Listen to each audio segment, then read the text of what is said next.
Mr. President, I rise this evening to discuss a disturbing pattern of behavior, a culture of intimidation that continues to emerge from the Obama administration. For the past few days, after headline after headline has revealed one new controversy after another. In every case, Americans are right to wonder what kind of leadership led to this and just how far this culture of intimidation goes. Americans need to learn the extent to which this misconduct has occurred by the heavy hand of the executive branch of government. The first indication was on Friday of last week, and it involved the Internal Revenue Service issuing an apology for targeting conservative groups seeking nonprofit status and treating conservative groups more harshly than other groups. These groups were excessively scrutinized if they used the words patriot or Tea Party. As we would later learn from the Inspector General report, not only were these groups targeted, but senior officials knew about it for at least a year and made no report to the Congress. It has also been confirmed that confidential information about some of these groups was leaked to the liberal nonprofit group ProPublica. The whole situation disgraces the basic constitutional freedoms to which every American is entitled. It is appalling that Americans have been deliberately targeted for IRS scrutiny based on their political beliefs or affiliations. No American should fear arbitrary government harassment simply because of the expression of his or her views. The administration needs to be held accountable for its failure to protect Americans. An apology is not sufficient in this instance, Mr. President. An internal Inspector General investigation talking about mismanagement errors will not suffice in this instance. The acknowledgement that mistakes were made and that the changes need to be made, that changes indeed need to be made, will not in and of themselves rebuild the public trust that has been broken. Particularly troubling is that the IRS is not the only agency where these types of abuses have occurred. Americans are also right to be outraged by the news that Health and Human Services Secretary Kathleen Sebelius has been fundraising among the industry people she regulates on behalf of the President's health care law. As reported in the Washington Post on May 10th, Secretary Sebelius has gone hat in hand to health industry officials, asking them to make large financial donations.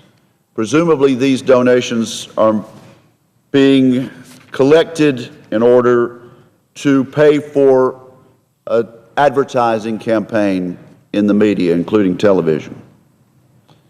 Further investigation is necessary to determine the extent to which these solicitations constitute a conflict of interest.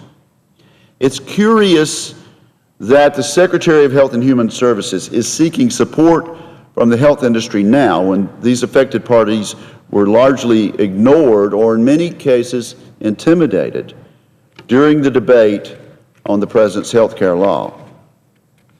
Meanwhile, questions remain about the administration's handling of the September 11, 2012 terrorist attack on the U.S. consulate in Benghazi that left 4 Americans dead, including Ambassador Chris Stevens.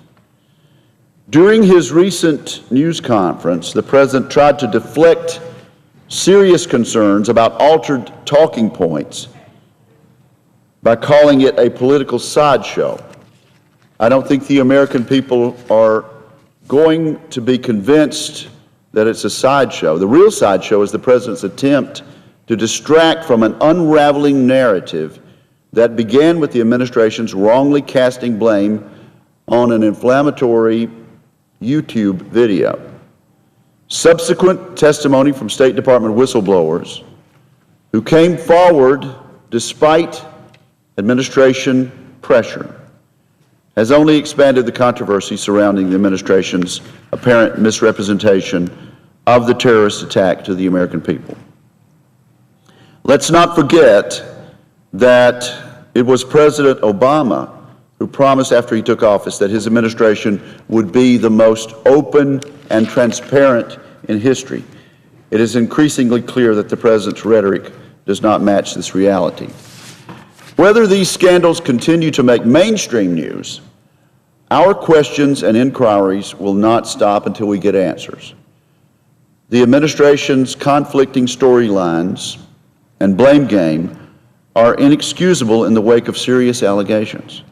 In America, those in power are not above the law, and those responsible must be held accountable. A member of this body on the other side of the aisle asked publicly on the radio this morning, what does it take to get fired in this town? A good question coming from the other side of the aisle. What we are continuing to see, Mr. President, is a culture of intimidation, a pattern of big government heavy-handedness and overreach by the administration. What is lacking is credibility and integrity from those elected to serve. Each scandal is distinct in its grievances, but not isolated in its impact. A New Yorker article published yesterday by Amy Davidson noted, quote, the Obama administration's strange belief that if it could just find the right words, that reality will comply and bend to meet it. That its challenges are so extraordinary that the use of any exceptions built into normal processes should be regarded as unexceptional, unquote. Americans deserve direct, straightforward answers, and they deserve the facts. They deserve to know why the IRS deliberately targeted conservative groups and gave liberal groups a pass. Why Secretary Sebelius solicited the healthcare industry to help implement Obamacare.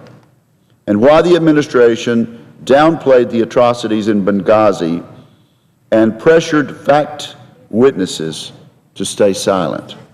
It's time for the President and his inner circle to provide a full explanation.